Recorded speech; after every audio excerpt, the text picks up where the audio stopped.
Estamos en Trascendente, muy honrados de tener a este invitado, sobre todo porque Nuevo León ha tenido grandes maestros, por mencionar algunos, el maestro Serafín Peña, Plinio D. Ordóñez, Miguel F. Martínez, Moisés Sáenz, y habría que agregar justamente a Ismael Vidales. Ismael, muchas gracias por estar aquí. Tenemos mucho que platicar contigo. Vamos a empezar por desde el principio. Tú naciste en Zacatecas, ¿no? Así es. Pero te trajeron de muy pequeño. Así y es. luego, ¿a dónde llegaste? Cuéntanos esa parte y por ahí luego hay muchas cosas hay muchos temas. Jorge, pues muchas gracias por convidarme a Trascendente. Ya revisé algunos de tus materiales excelentes. Y como dices, el hambre en el sureste y en el sur del país siempre ha sido más fuerte que acá en el norte. Por eso la migración, mi padre salió, decía él, en busca de la vida hacia el norte, no encontró nada en Laredo, donde había llegado, Sí. y de ahí se devolvió al mineral de Golondrinas, que es de una comunidad de Lampazos, de Naranjo. Esa es una zona de mineros que ya terminó, se agotaron las vetas de minerales y los dueños, que era la compañía fundidora de fierro y acero de Monterrey, indemnizaron a sus trabajadores y se terminó. Pero así llegué yo a Piedra Imán, o Golondrinas, como le llamaban de las dos maneras. Sí. Y hasta cuarto grado, con un gran maestro, don José G. García, que por cierto llevaba el mismo nombre que José García, quien dirigió las escuelas de fundidora aquí en Monterrey. Ah, muy bien. Las Adolfo Prieto. Sí. Todo un señor, algún día platicaremos de él. Se adelantó mucho a su época. Y de ahí pues pasé a Villaldama. Yo me considero hijo adoptivo desde Sí, claro, de cuarto de primaria hasta la normal. Sí. Después nos quedamos con la casita donde vivíamos, con el retiro, le llamaban, de mi padre. Sí. Se compró esa casita. En Villaldama. En Villaldama. Y ¿La conservas? No, la conservé hasta antes hasta el tiempo que se desató toda la violencia y era muy peligroso ir al pueblo, estaba lleno de gente mala, y la vendimos. Pero me vine a Monterrey a estudiar la normal, y aquí ya me quedé. En la Miguel F. Martínez. En la Miguel F. Martínez. Yo realmente quería ser mecánico, pero mi hermano me dijo, ya tienes que vivir la normal. Bueno, mira, oye, qué afortunados tus alumnos, que tienes muchos y que además te aprecian y te reconocen y te admiran bastante. Pero bueno, es que tú eres multifacético porque representante de artistas, promotor, poeta, ensayista. ¿Has hecho novela? No. Ah, ok, bueno, ahorita vamos a platicar de eso. Pero platícanos luego tu paso de la normal, luego ahí que siguió. En la normal, Miguel F. Martínez, pues como todo mundo veníamos porque pagaban entonces 80 pesos al mes. Y curiosamente el año en que entré lo quitaron. Entonces sí, pagaban el primer año. Y ya con eso uno pues pagaba la asistencia y mandaba algo a su casa. Pero ese año lo quitaron, me pagaron ya el segundo y tercer año, porque ya entraba uno con un grupo. Y yo fui a la escuela Beatriz Velasco de alemán, que está en la colonia Talleres. Sí. Y ahí hice mis prácticas, pero ya no eran 80, eran como 400 pesos, que ya era un dineral, ¿verdad? Claro. Y bueno, pues ahí continuamos de maestros y el magisterio es como un virus benéfico, se te mete en el alma y no lo sueltas. Y es fecha, yo voy en los próximos meses a cumplir 80 años y el magisterio, como decía Blanco Moeno, si me parten en canal, adentro traigo México. Digo, si me parten en canal, adentro traigo el magisterio. Si hay algo que realmente me ponga feliz, me inyecte vida, es el magisterio, ¿verdad? Entonces, pues ahí empecé con pues lo que todo el mundo hicimos, dar clases en primaria. tuve la suerte de que en esos años el Tecnológico de Monterrey estaba iniciando un proyecto de enseñanza por televisión. Y hicieron un concurso, entramos muchos y se fueron decantando. Y al final del magisterio estatal quedábamos 2 hombres y una mujer. Había que eliminar a un hombre, era mi hermano y yo. Caray. Los que llegamos a la final. Y la maestra es María Luisa Tobías Castañeda, excelente. Y por el lado del TEC estaba la maestra Telvina Torres. Entonces, pues gané el concurso de una forma muy, pues, digo yo, de mucha suerte, porque nos dijeron, la prueba final la va a estar viendo el consejo del TEC, rectoría, y ustedes van a hablar a la cámara, se prende un foquito rojo, hablen de lo que quieran. Y mis compañeros empezaron a hablar de una clase, mi hermano habló del petróleo y la expropiación, y yo me puse nervioso y empecé hablando de que me sentía muy a gusto, que me había llegado un telegrama donde me citaban a esa reunión, y lo que eran mis aspiraciones. Entonces lo hice con tal espontaneidad que dije, este está bien. Ese es el bueno. Nos fuimos a la Universidad de Austin, en Texas, y nos dieron entrenamiento y se abrieron como muchas puertas, muchas ventanas, muchos caminos, y me metí a casi todo porque pues estaba en televisión en circuito cerrado, primero del TEC a la Torres Bodet, al centro escolar. Después los programas pasaron a TIM, que era Televisión Independiente de México, ¿verdad? Y aquí estaba el Canal 6, y estaba otro en Veracruz y otro en Chihuahua, y ahí se hacían las transmisiones de las clases. Y yo era el profesor de la televisión, ¿verdad? Estamos hablando de 1962, 63. ¿Eran para secundaria? Eran para primaria. Primaria. El TEC tenía para consumo interno clases de química, pero esas se hacían en Austin por la Universidad de Texas, y las traducía al español el químico Fidel Villarreal, también todo un personaje. Y él se fue a Estados Unidos y hacía la traducción. Y en primaria empezaron con eso. Después el TEC siguió años después con Senpai, aquel centro de métodos, de estudios y métodos avanzados de educación, que dirigió Rosa Luz Alegría. Y entonces se creó el canal, creo que era 8, hoy 7, 8 de Senpai. Y ahí hicieron los programas de prepa. Yo era el maestro de matemáticas.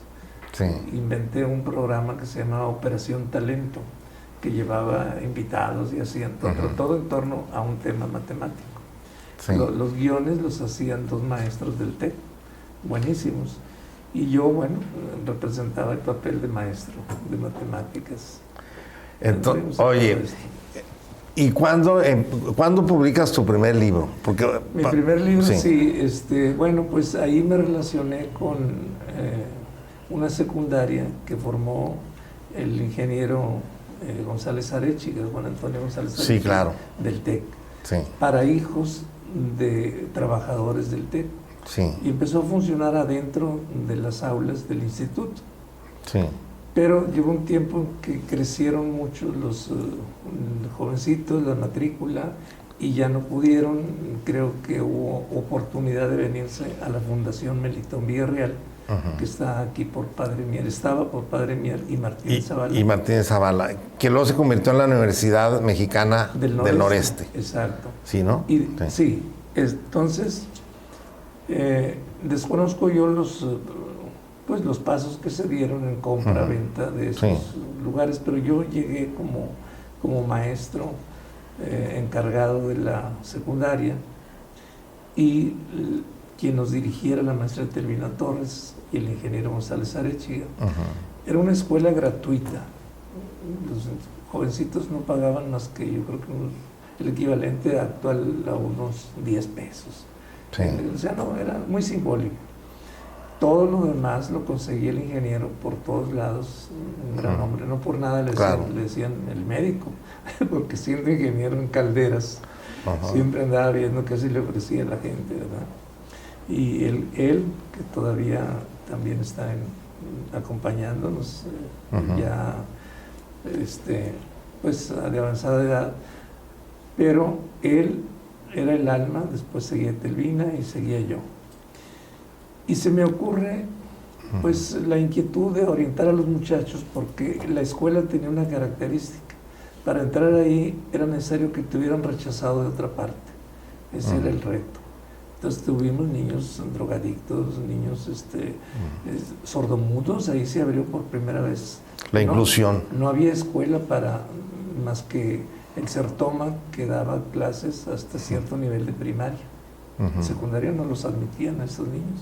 Entonces se abrieron ahí, teníamos ciegos, sordomudos, personas mayores, el que tenía un problema para estar en una escuela regular, nosotros lo admitíamos. Y leo un folletito del maestro Luis Herrera y Montes sobre, él planteaba la idea de que hubiera orientación vocacional. Y lo leí en un folleto de unas 40, 50 páginas y daba muy buenas ideas. Y entonces yo dije, pues voy a hacer esto en la Melitón. Y empecé a dar lo que serían los servicios de orientación educativa y vocacional. Y registraba todo lo que yo iba haciendo. Entonces viene un congreso en la UNAM, Congreso Internacional de Orientación Educativa.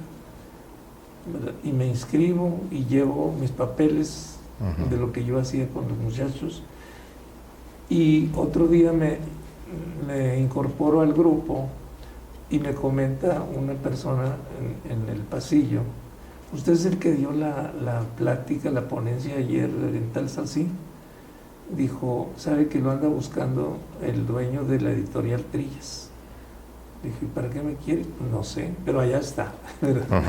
Total, me presento con don Francisco Trillas. Y me dijo, le propongo que hagamos un libro con la ponencia que usted repartió. Nos gustó mucho, tuvo mucha aceptación, y lo invito a comer. Total, que fuimos a un restaurante cercano ahí a la UNAM, y dijo, le adelanto 500 pesos. Que era un dineral, ¿no? Pues era un buen dineral. Bueno, pues sí, pues oye, pues sí, todavía. Y el señor Trillas, y luego ya entró el profesor Timoteo, que me recomendó mucho con él, que pues era toda una institución aquí en Monterrey, en Nuevo León. Y cuando acuerdo, llega un compañero que era el pagador de aquí de la Secretaría, de entonces Dirección de Educación, y me dice, fíjate que hay un libro tuyo en México, me lo traje para regalártelo. ¿Cómo? Me quería volver loco. Ya lo había sacado el señor Trillas y había quedado muy bonito. Fíjate nada. Y de ahí para Ese fue tu primer libro. Sí, ya ahorita acumulo un poco más de 200 escritos y publicados. Entre ellos más de 96, 98 investigaciones. ¿Y de texto cuántos son? De texto, pues hice muchas series. Para primaria hice una serie con Castillo de 6 libros, una para Grafo Print de 6, hice una para Larousse también, que se llama Complemento Larousse. Esa me dieron el premio Pierre Larousse, que es la mejor obra de esa editorial en Francia. ¿Y no tenías exclusividad con Trillas? Sí, se tiene exclusividad. Pero en los tiempos en que esto ocurrió fueron escalonados. Yo entré a Trillas y Trillas estaba asociado con Limusa. Entonces escribí en los dos, porque incluso creo que eran compadres los dueños. Y llegó un cambio de planes y programas y yo ya no entré en los planes de Trillas, entonces quedé libre. Y ya pudiste... Y me fui con Larousse. Y Larousse no me puso condiciones para que me fuera con Santillana también, y estuve con Castillo simultáneamente. Yo imagino que tú eres uno de los autores de Nuevo León que tiene más libros, sobre todo de texto, ¿no? Pues... no sé si tienes ese dato, me imagino.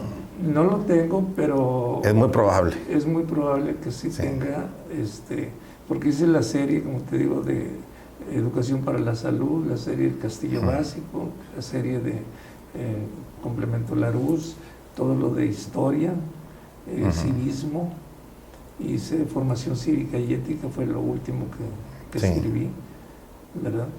Entonces, pues acumulo ya, junto con investigaciones, unas 210, 208 obras. Qué maravilla que además de todo lo que has publicado, nos regales a tus lectores en las benditas redes sociales tu artículo en Facebook, que lo disfrutamos mucho, muchos. Muchas gracias. Y pues fíjate que eso de las redes sociales, pues hay cosas muy malas y hay quienes las usan muy mal, pero hay quienes las usan muy bien y tú las usas muy bien. Te lo quiero agradecer aquí públicamente, porque ni siquiera personalmente te lo había dicho, pero yo lo disfruto mucho y sé que muchos lo disfrutamos. Y muchos nos conocemos, ¿no? Pero yo conozco muchos alumnos tuyos desde hace mucho tiempo, y te conozco a través de ellos. Pero fíjate que, comento una anécdota. A mí me pasó, como en el año del 2004 más o menos, en el Palacio de Gobierno, con el gobernador José Natividad González Parás, maestro mío, además lo quiero y lo admiro mucho. Estábamos él, la maestra Yolanda, muy querida, inolvidable, que en paz descanse, secretaria de Educación, y un servidor, subsecretario de Educación Media Superior y Superior, Luis Eugenio Todo, un personajazo que tú y yo queremos mucho. Y dice el doctor Todo era el director general de ciencia del Estado, ¿no? Y tenía además el CECITE. Y por eso estábamos ahí. El gobernador, que además fue un gobernador que le gustaba mucho la educación y la cultura y el arte, y que impulsó mucho la educación. Y la maestra Yolanda, secretaria, el doctor Todd por el área de ciencias. Y yo no sé por qué el doctor Todd dijo: oye, gobernador, pues además de Yolanda y de Cuellar, que saben de educación, yo creo que quien más sabe de educación es Ismael Vidales. Entonces dije yo, qué padre, ¿no? Qué padre, porque como que no venía al caso, pero el doctor lo sacó, ¿no? Y cuando el doctor dice algo, el doctor es una autoridad, ¿no? Entonces yo me quedé, desde luego te conocía mucho por muchos de tus alumnos, pero ahí dije, caray, pues el doctor Todd, ¿no?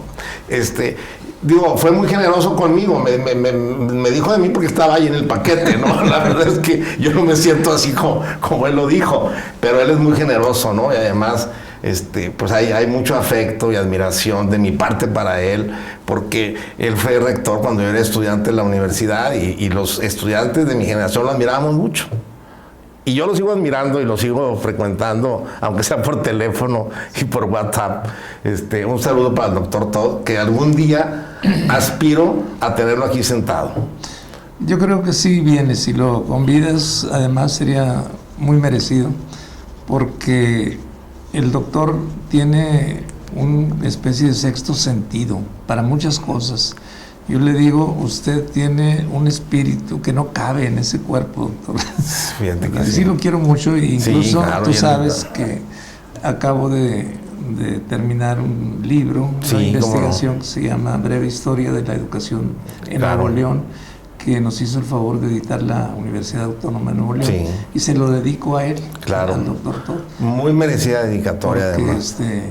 La verdad, él siempre ha dicho de mí que soy un buen maestro. Sí. Le digo, y lo dice en privado y lo dice en público. Sí. Y en público ya... No, y te comento esa anécdota, que justamente, fíjate, con el gobernador, que sabe de educación, porque le gusta mucho la educación al maestro Nati. Además, él había sido presidente de la Comisión de Educación en el Senado, de Educación y Cultura. Sí, y él propuso la obligatoriedad de la educación preescolar. Y como gobernador, pues hay muchas cosas que hizo, ¿no? Y la maestra Yolanda, una maestra de siempre, muy querida, muy apreciada. Y el doctor todo se aventó ese comentario que te digo, no sé por qué salió. Mucho compromiso. No, te lo comparto y lo comparto a todos los que nos escuchan o nos ven por redes sociales, porque pues es una anécdota bonita, ¿no? Que además pues es un reconocimiento, sobre todo viniendo de alguien como él, ¿no? Sí, yo... Que también sabe de educación, que sabe de ciencia, que sabe de medicina, que sabe de muchas cosas, ¿no? De personaje fundamental en la cultura de Nuevo León. Y bueno, entonces, pues todo esto, además la poesía, ¿no? Bueno, yo Sí, nunca- has publicado poesía. Hay un librito que editó la universidad precisamente que se llama Testimonio, muy antiguo. Fue la época del 68 al 74, muy en la línea de la poesía de protesta. Sí, claro. Y en esos años empezó a salir también la poesía coral, que no se hacía. Digo, bueno, es antigua en Grecia. Y todos los textos, yo no pienso que son textos nada más, tenían que ver con la protesta por lo de Vietnam, Claro. con el complejo de Edipo de los jóvenes, Claro. etcétera. Y la poesía coral que creó en la UNAM Abigail Bojorquez, que era todo un personaje, improvisaba en un instante una poesía y agarraba 80 o 100 alumnos, estudiantes. ¿De dónde era él? Él era de la UNAM de México. Sí, pero de originario. Ah, no. ¿De Yucatán o de dónde? No sé, Abigail era muy famoso en la UNAM. Ahí lo conocí yo y vino a la Normal y de pronto sube a unos muchachos a un árbol, a los otros los cuelga de la otra parte y les da textos y empieza a armar una poesía como con 80 o 100 estudiantes. Y se fue metiendo ese género en las escuelas. Y muchos de los trabajos que yo escribí se pasaron a poesía coral. Pero también lo decían otros poetas y declamadores como Chemo Zambrano, un actorazo que tuvimos por acá. Él alguna vez hizo hasta un recital con puros trabajos míos. Pero ya no volví a escribir. Entonces alguien me hizo el favor de poner en Wikipedia que soy poeta, pero no hay poetas, hay de poetas a poetas, ¿verdad? Yo lo respeto mucho. Y dijo Juan José Arreola, que sí sabía de lo que hablaba, ¿verdad? Sí. Dijo en Acapulco, en una reunión de esas internacionales, dijo, si el mundo se terminara y quedara vivo tan solo un poeta, sería suficiente para que volviera a renacer. Y yo creo que tenía razón. El poeta es el poeta. ¿Cómo no? Y aquí en Nuevo León tenemos varios Muy muy bueno. buenos. Estaba viendo que trajiste a Margarito Cuellar. Sí. Lo saludo donde se encuentre Margarito, lo admiro mucho. Sí, sí, cómo Porque no. le ha costado mucho irse colocando en donde está ahorita. Sí, cómo no. Ha sido muy esforzado, pero ha sido recompensado su esfuerzo, ¿no? Pues sí. Sobre todo con este último premio que ganó, ¿no? También, y Margarita, que en paz descanse. También, claro. Y no, pues hay Muchos, poetas. sí. Hay para todos, ¿verdad? Sí. El maestro Luis Tijerina Almaguer. Almaguer, claro. Él hacía poesía Sí. en torno a las escuelas y la charrería, porque le gustaba mucho Sí. montar a caballo. Oye, Ismael, síguenos platicando de tu paso por las aulas, por las diferentes instituciones, cómo fue evolucionando eso, porque quiero llegar al rato a un tema que me interesa. No, pues la trayectoria va dándose conforme te vas relacionando. Yo siempre he dicho que el ingrato piensa que lo que tiene se lo merece, porque es el Juan Camaney. Y no es cierto. Todo lo que tenemos es porque alguien nos lo dio. Y ese alguien no lleva cuenta de lo que nos da. Pero si yo analizo, y lo he escrito muchas veces, ¿por qué el primer libro? ¿Por qué fui director de la Normal Superior? ¿Por qué estuve en la UNESCO? Es porque alguien me ayudó. Y lo he reconocido en público. Tuve una anécdota en una reunión ya jubilado, me convidan y estaba entre el público Arturo Ábrego, que en paz descanse, que fue director de educación. Sí. Y dije que pues yo quería reconocerle a él y a Chito Iruegas que me dieron los primeros... Iruegas me dio los primeros pantalones de vestir, porque entonces cuando yo llegué aquí, pues llegué con guaraches. ¿Sí? Fue mi maestro en la facultad. Bueno. Él era maestro de Entonces Derecho. él me regaló unos pantalones. Como era delgado, pues sí me Sí. quedaron, ¿verdad? Sí. Y Arturo Ábrego, los primeros tenis, porque yo jugaba básquetbol con ellos en una cancha de un partido político que la tenía. Y los domingos, no sé por qué, iba yo a jugar, pero con zapatos o descalzo. Y Arturo Ábrego me dijo, ¿cómo que andas jugando así? ¿No traes tenis? No, no tengo. Fue al maletín, póntelos. Son cosas que... ¿Y te quedaron? Y me quedaron, pues yo ni me acuerdo, pero ¿cómo no agradecerles? Claro. Al doctor Todd, a Jesús Ciruegas, a Arturo Álvarez, a la maestra Telvina, a don Pablo Latapí, pues, el mejor filósofo de educación que ha habido en México, sí, ¿verdad? Y que me abrieron sus puertas, su amistad. Y así se van dando los ascensos y las relaciones, porque hay alguien que te quiere ayudar, que te eche la mano, y si eres, pues, bien agradecido, pues no busques la silla del que te ayudó, porque conozco a muchos que se les olvida y quieren después la silla del que los puso. No, yo he sido siempre, me catalogo como un buen colaborador. Jamás pretendo rebasar a nadie. Incluso el doctor pues sabe, por ejemplo, me decía, tú vas a hablar en tal parte. No, doctor, usted es el jefe y usted es el que va a hablar. ¿Por qué? Porque yo voy descansado, puedo preparar una pieza de oratoria con muchas ventajas, ¿verdad? Y eso no se ve bien. Donde usted habla, ya nadie habla, de los de abajo. Sí. Se lo agradezco mucho, pero hay que ser discreto y agradecido. No aprovechar para el lucimiento personal. Los reflectores se dan en otras partes. Qué bueno que mencionas eso. Coincido totalmente.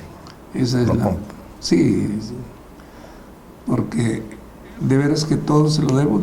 Yo llegué a la Normal Superior como subdirector de los cursos intensivos. Y fue también así, porque nombran al profesor Timoteo, voy a comprar un libro a su librería, lo encuentro ahí, y me dice, pues aquí anda este coyote, porque así nos dicen a los de Villalda, coyote, me acaba de nombrar el gobernador para el Normal, quiero que me ayudes. ¿En qué? Pues a ver en qué, tú vete en la tarde allá. Y pues a las volandas te vas ¿Quién era el gobernador? Era don Luis M. Farías. Luis M. Farías se había terminado Elizondo. Sí, ya había renunciado. Exabrupto. Y llegó a... Llegó don Luis M. Farías. Don Luis M. Farías. También todo un personaje. Sí, claro, cómo no.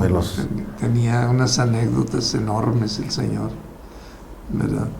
Él da para hacerle varios libros, pero además era un locutor extraordinario. ¿Cómo no? Él era de Bonsoir, me acuerdo que anunciaba pues al lado de Pedro de Lille, en los años dorados de la XCW, ¿no? De México. Sí. De esos grandes locutores de una voz. Víctor Alcocer, Narciso Busquets, son las vozarronas que tenía ahí. Don Luis M. Farías era de las voces más apreciadas. Y luego además líder. Líder, sí. De la asociación justamente de locutores, ¿no? Sí. Y luego líder de la Cámara 2 veces. Sí. Es que son pocos los que repiten, simpaticísimo. ¿no? Le dijo una ocasión un periodista que no conocía el Estado.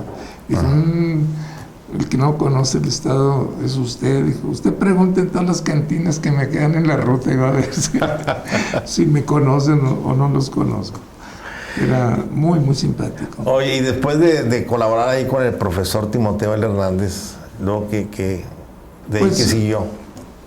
Continuamos, cuando llega el doctor Todd a la secretaría, yo había estado con él en la rectoría. En la rectoría llegué porque mi amigo, mi llorado amigo Jorge Pedraza me llevó y me dio jefe de radio universidad, pero no había radio, ¿verdad?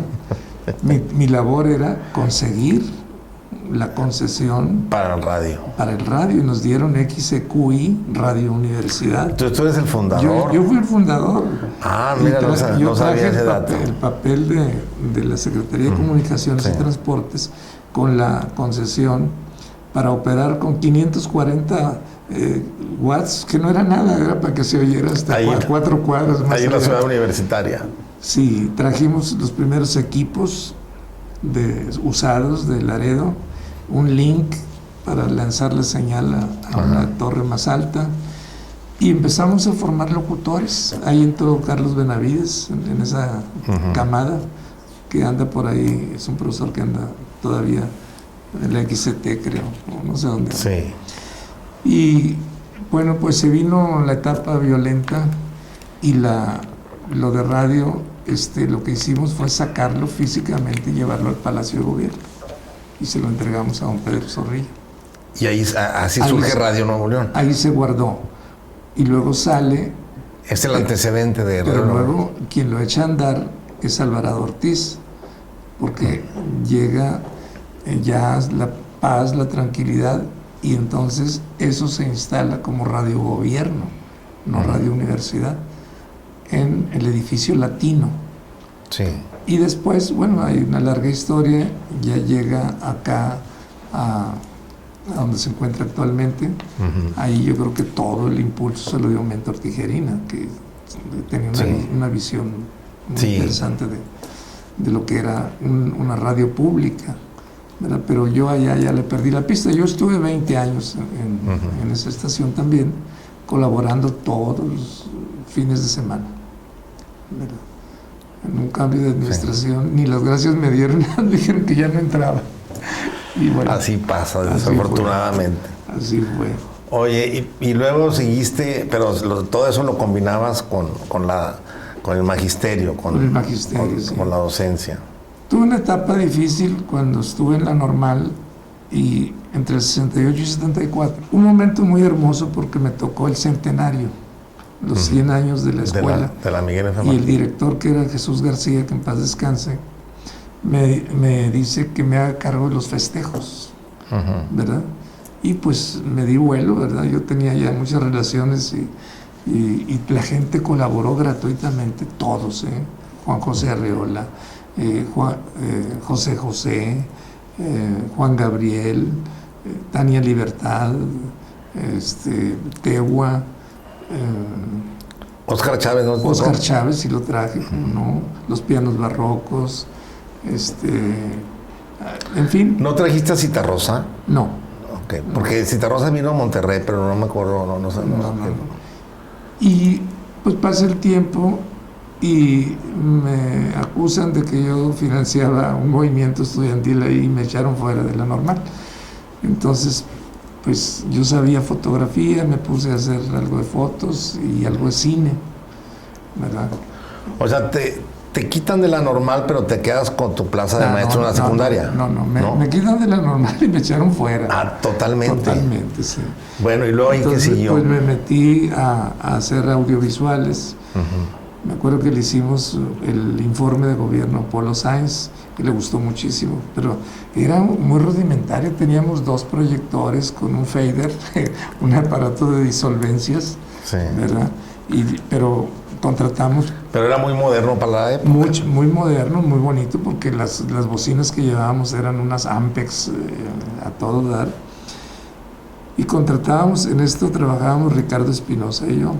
Ah, claro, don Ricardo Espinosa. Y él sí sabía bastante de esto. Pero contratamos, por ejemplo, para las voces a Walt Rubinsky, a López Tarso, a Ken Smith. Entonces, pues se oía aquello hermoso, ¿verdad?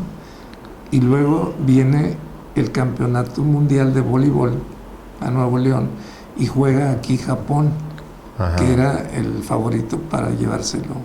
Entonces aquí era una sede, pero finalmente se iba a jugar en el Distrito Federal lo último. Sí, la gran final. Y el señor Alejandro Belden, que era el secretario de Servicios Sociales y Culturales, o sea, era secretario de Educación, de Salud y de Deportes. Y ahí tenía César Elefaz, toda una leyenda. Claro, por los niños campeones. Sí, no me acuerdo quién estaba en Salud, el doctor Cavazos, creo. José Cavazos López. José Cavazos, sí.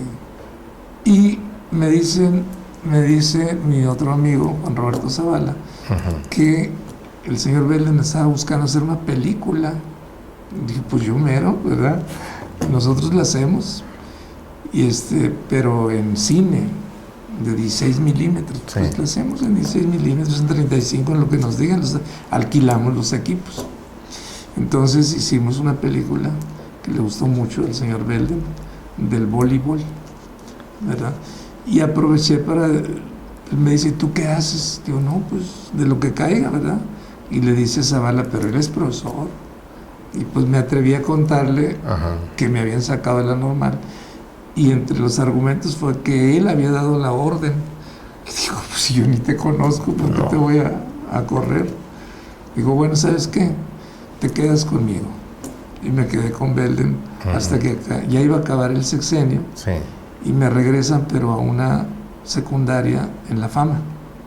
Degradado totalmente. Sí. O sea, otra vez de profesor. Después de estar... De haber estado... Sí, después de haber estado ya en la normal y con tiempo completo en la normal superior, pues allá voy a La Fama. En La Fama y estuve en la escuela Joaquín García. Pero algún tiempo estuviste siendo, representando artistas, ¿no? Promoviendo, ¿no? En ese momento que me quedé sin chamba, pues sí, dije, bueno, yo tengo que comer y pagar los recibos de mi casa, ¿no? Claro. Y entonces, se me ocurrió hacer lo que muchos hacen, un freelancer, ¿no? O sea, un agente libre. Sí. Yo iba al cabaret aquel del patio, que era muy famoso. En Zaragoza, en la calle Zaragoza. Sí, al Hotel Ancira, donde venían los artistas más famosos. Y les proponía que cantaran unas 2 canciones antes de su show oficial, sin anuncio de nada, para que no hubiera conflictos. Porque es un trabajo legítimo. Y me contrató el Club de Leones, Monterrey, y las comidas de los miércoles que tenían, yo era el factor sorpresa. Yo les llevaba a Gloria Lazo, les llevaba a que cantara, y en fin, artistas que iba yo subcontratando, y nos quedaba una lanita para todos, ¿verdad? Claro. Y ya a las 11 los llevaba al show de ellos. Sí, anduve un ratito en eso. Qué interesante, qué interesante. Oye, Ismael, fíjate que pues hay mucho que platicar contigo, pero yo, por razones de tiempo, te quiero pedir que nos digas qué hacer con la educación en Nuevo León en los próximos años. Bueno, mira. Yo sé que tú, te lo digo porque siempre estás estudiando, siempre estás investigando, siempre estás muy atento al tema, al fenómeno de la educación, al maravilloso mundo de la educación. Entonces, lo que tú digas, yo creo que es para tomarse en cuenta, te lo digo con... Pues como te dije, Jorge, al principio, la educación para mí es una pasión enorme. Así ¿verdad? es. Y lo que ocurre es que todo el sistema educativo de cualquier entidad está acotado por lineamientos federales. O sea, es como el margen de maniobra que queda es muy poco. Entonces, muchos que llegan a dirigir la educación, pues se conforman con seguir los mandatos federales y poco cosa de creatividad. Pero aquí en el caso de Nuevo León, yo pienso que se pueden hacer algunas cosas. La primera que debe hacerse es poner orden, es decir, hacer justicia laboral. Hace ya mucho tiempo que había un clima muy amable, muy amigable para trabajar, pero luego empezaron a entrar secretarios que no saben de educación directamente, se los digo en su cara, y hacen cosas al trochimoche. Entonces, uno de los problemas más graves que vive ahorita el sistema es que hay mucha gente a la que le deben dinero de su sueldo, un contrato, la movilidad no se ha dado con el orden que marca el escalafón. Y digo yo que lo que debieran hacer es poner orden y llevar a la Secretaría a gente que sea del Estado y que conozca la educación. Yo me atreví a proponer a uno de los candidatos de hace varios años, no estoy hablando de nada ahora, de que hubiera un examen público para elegir al menos malo, ¿verdad? Sí. Al que sepa algo. Entonces, diría yo, primero que nada, justicia laboral. Porque lo que le duele al profesor es que su quincena no llegue o que no lo dejan avanzar en el escalafón horizontal y el vertical. Entonces, ese sería un punto. Y en casos extremos, como que no les paguen el aguinaldo. Que no les pagan, sí. Bueno, a tiempo, vaya. Sí, exactamente. Otra cosa que creo que es indispensable sería la transformación. Tienen aquí escuelas formadoras de docentes, ¿verdad? Todas las normales y otras que ya son posteriores a las normales, como las unidades de la Universidad Pedagógica, Ciencias de la Educación, etcétera. Pero también como que nada más cumplen con el programa. Esas escuelas debieran ser los detonadores. O sea, no necesitan correr a nadie ni destruir a nadie. Simplemente ir formando, como lo hizo la Escuela Veracruzana Antigua, cuando estuvo Rebsamen, Laucher, gente que trajeron de Europa, y les hicieron un nicho para que desarrollen conocimiento. Una escuela de ese nivel que no produzca conocimiento, una universidad que no esté ligada a la investigación, no tiene razón de ser. Es una maquiladora de mano de obra para las empresas. Entonces, ¿por qué todas esas escuelas? ¿Por qué la Secretaría de Educación tiene que comprar capacitación a otras instituciones que no son educativas? Porque no ha creado sus cuadros, que debieran ser las escuelas normales.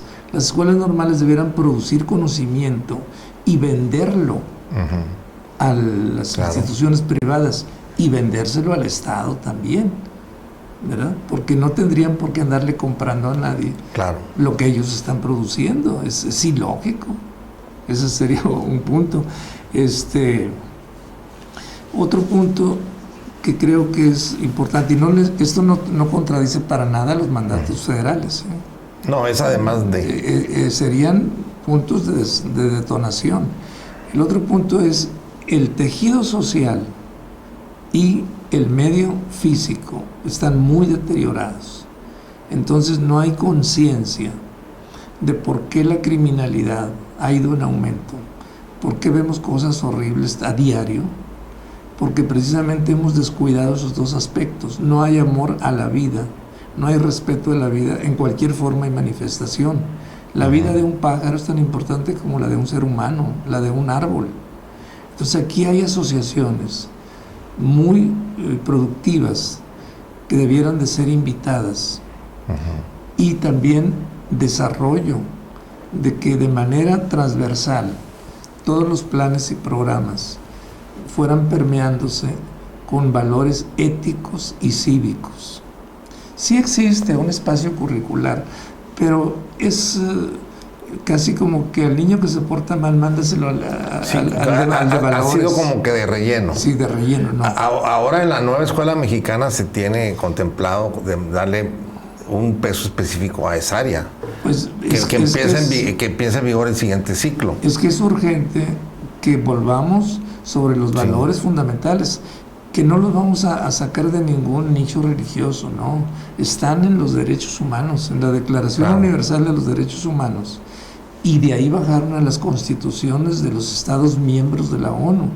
Entonces ahí están las garantías individuales, son los primeros 20 y tantos artículos de la Constitución. Esos son los valores de la democracia, por un lado, en lo cívico, y por el otro lado, ¿por qué no impulsar todo lo que tiene que ver con el cuidado y la preservación del medio ambiente? No está, son puros rollos. Yo recuerdo que una vez me invitaron a soltar unos globos ahí en la Macroplaza con valores y gastaron un dineral. Digo, ¿y esta ocurrencia de quién es?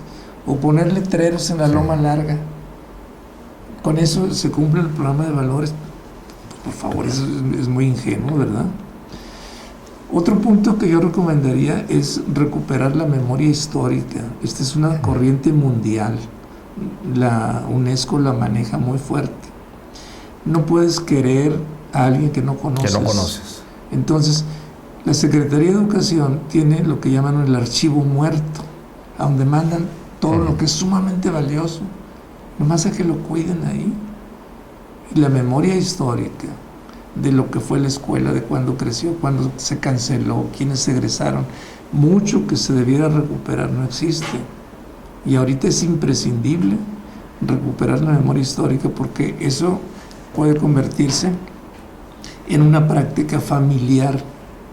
Los niños no saben quién fue su abuelo. Entonces hay que volver sobre nuestros valores básicos. La familia no es nada más la suma de sujetos, son ligas de afecto muy fuertes, y eso, pues eso no se aprende por correspondencia. Como decían los viejos antiguos, eso se mama. Así es, sí. Ahora existen programas federales para atender la estructura física de los planteles. Está muy bien. Debe aparejarse otro programa estatal, que no se lo deje a toda la federación, porque la federación identifica las escuelas muy amoladas, pero hay escuelas muy grandes que no entran en esos programas. Entonces debiera tomarlos el Estado, pero lo más importante sería detonar la parte académica. Sabemos que nos va mal en todas las evaluaciones que nos hagan en lenguaje y en matemáticas y en ciencias. Entonces digo, ¿qué falta para poner escuelas de alto desarrollo, ¿verdad? Como el deporte de alto rendimiento? En todas las escuelas hay talentos para la matemática, para las ciencias, ¿y por qué no desarrollar eso? Son programas que se pueden llevar semestralmente y que daríamos el brinco enorme. Y no quiero con ello decir que nada más se privilegie las ciencias, también el arte, también la poesía, la literatura, pero crearlos como entidades formales. Mira, por ejemplo, pusieron el programa de inglés, que es muy bueno, pero es un fracaso terrible. A los maestros ni les han pagado, yo creo, todavía andan protestando. El inglés no se va a aprender haciendo bilingüe en una escuela. Si quieres aprender inglés, vete 3 meses a Estados Unidos y lo aprendes. La mejor escuela de inglés es la que creó la Normal Superior. Sí, claro. La anexa, y ya tiene una bola de sucursales. Las escuelas de inglés debieran ser en contraturno para no suplir, no sustituir. ¿Cómo va a aprender el niño en inglés lo que es en español? Si en su ambiente materno se habla esa lengua, no he dicho nada, pero no es el caso. No. Entonces están gastando mucho dinero, lo están haciendo muy mal. Deberían de poner grandes escuelas donde el niño vaya en contraturno y aprenda el inglés, y lo aprende en 6 meses. Y además puedes dar clase a adultos para que sea autofinanciable, ¿verdad? Entonces esa detonación, no nada más tener uniformes de gala, escuelas de lujo con climatizado, hay que tener alumnos también que razonan, que piensan con todo el currículo, pero el tiempo no es suficiente. Necesitamos las escuelas de contraturno, ¿verdad? Pusieron las escuelas de tiempo completo y son un fraude, porque terminaron sirviendo para nada, para hacer la tarea al niño. Y para corrupción. Porque ahí en las que entregan comidas habría que buscar. No, sí, eran presupuestos muy altos que la verdad dejaban mucho que desear. Es la realidad. Si lo revisan bien, no funcionó. Otro punto que es bien importante es la educación para personas con necesidades educativas especiales. Antes la educación especial se circunscribía exclusivamente a los muchachos deficitarios en lenguaje, en la vista, en el oído o en la motricidad. Pero hoy el concepto es mucho más amplio. Abarca a los migrantes, a los indígenas, a todo aquel que tiene necesidades educativas especiales. El sobredotado necesita algo especial, pero se ha desatendido. Ni siquiera la educación especial clásica se le da dinero para investigación, y ese es un área donde se debe estar investigando permanentemente. No es nada más ya eché una generación fuera, hay que reflexionar sobre lo que existe. Yo tuve una experiencia cuando dirigí secundarias, que los niños de Treviño y de los Herreras no iban los últimos meses a la escuela, y fue cuando creamos el libro del niño migrante. No iban porque se iban a Estados Unidos. Iban a las pizcas. Sí, sus padres. Y le digo yo a la directora, ¿qué hace? Dice, pues lo reprobamos. Le digo, miren, nomás qué bonito. Vamos a hacer un librito, que se lo lleven y que lo contesten con sus papás, y cuando vengan les pone el examen. Después pues fracasó, porque cambia la administración y cambia todo. Pero la educación especial para personas con necesidades específicas, como estos que mencioné, debe impulsarse mucho. Está abandonado. La escuela nocturna, las escuelas de sistemas abiertos, si revisan, dice un colega en plan de chiste, me sale más barato mandar un hijo loco al TEC que pagarle sistemas abiertos, son carísimos. Es una nómina enorme y no se ven resultados. Pero no se ven resultados porque no le saben. Sí. ¿Para qué quieren los sistemas abiertos si tienen 4,000 escuelas? Autoricen que todas las escuelas puedan atenderlo. Claro. En las dos opciones, ¿verdad? Y hasta hay control, hay hasta ingresos adicionales, pero pues es otro punto que yo agregaría. También la educación privada. La educación privada es un filón que se mira muchas veces como enemigos. No, la educación privada es tan buena como la educación pública. Yo la impulsaría, ¿verdad? ¿Cuántos programas de prepas hay en Nuevo León? Infinidad. ¿Por qué? Porque a todo mundo le obligan a que haga una carpeta. ¿Tú quieres abrir una prepa? Trae una carpeta que nunca va a pasar. Carpetotas. Sí, no, Sí, y no le falta. Gastando papeles. Hasta que no llega a un despacho X, entonces sí ya pasó, ¿verdad? Todo el mundo sabe cuál es el despacho y cuánto cuesta. ¿Por qué no hace la Secretaría lo contrario como la primaria? ¿Tú quieres una primaria? Bueno, nomás que llevas los planes, programas y libros de nosotros y se acabó.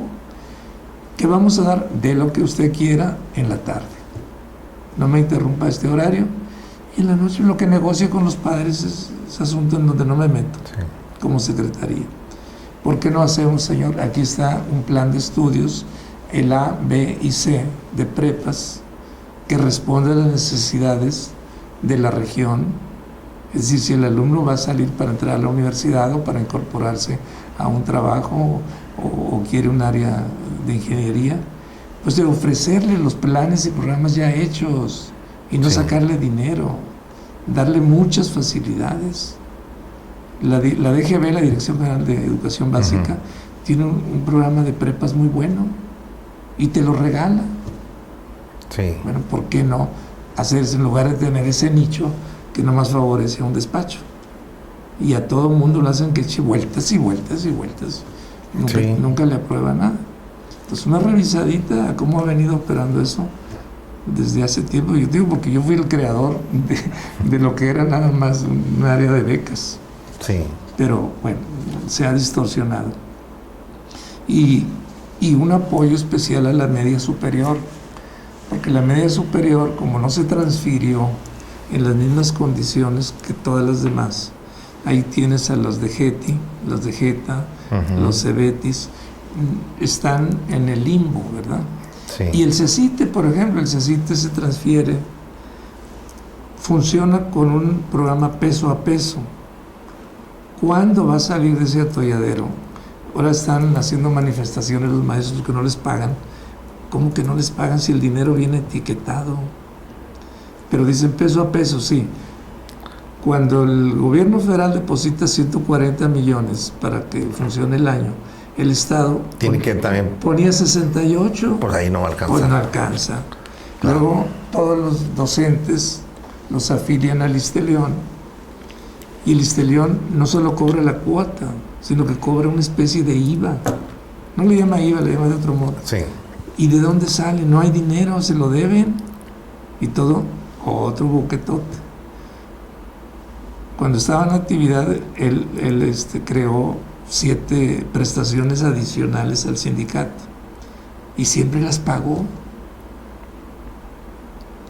Viene otra administración, quitan el dinero, pero dejan las prestaciones. Entonces hay otro ahí boquete, empezó a hacerse pues ya no alcanzan. Entonces, la bola de nieve, y luego sigue esta administración y síguele más. Y siguen igual. Sí. Entonces, y si revisan cómo anda con la LEP de GETI de Geta, Cebetis, Cecites, y todos los demás, todos tienen cosas en las que se les puede ayudar sin intentar adueñarse de ellos. Sí. Porque también ha sido una tentación, siempre han querido hacer una especie de subsistema con un rector, pero es para ayudar a los amigos. No para... Sí. Cada uno tiene una historia tan diferente que es muy difícil meterte a querer uniformarlos, pero los puedes uniformar en cuanto a ayudarlos a todos, porque al final de cuentas sus alumnos son nuevoleoneses. Claro. No son de otra parte, no son de otra galaxia. Ello puede salvar precisamente el que la uni de Nuevo León no rechace tantos, porque a dónde van, se los ponen como segunda o tercera opción. Entonces, si juntan a todos estos subsistemas de educación media superior y conocen realmente las necesidades de ellos, y el Estado impulsa un programa de ayuda, eso no se ha hecho nunca. Los dejan solos. Sí, los citan para revisarlos nada más, sí. Y regañarlos y exhibirlos, sí. Pero no les ayudan en nada. En nada. Simplemente la ley, la que conozco, la del CECITE, dice que los empresarios forman parte del consejo siempre y cuando den alguna aportación. Y no dan nada, pero sí están fastidia. Sí, pues nos tocó conocer un poquito de eso también. Bueno.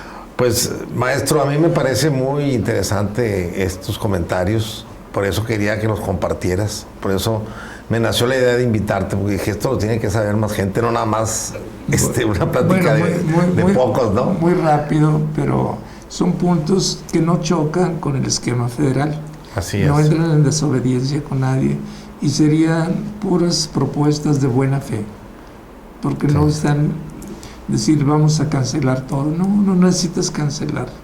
Si les das proyecto, la gente empieza a trabajar, y el que no puede es un caso individual que se va resolviendo como tal, pero no entrar corriendo a toda la gente y que decir que la historia comienza desde que llegaste tú, pues no. Claro. ¿Verdad? Maestro, pues te agradezco mucho tu tiempo. Ha sido muy interesante para mí poder tener esta conversación y sobre todo compartirla con la gente que sigue Trascendente. Muchas gracias.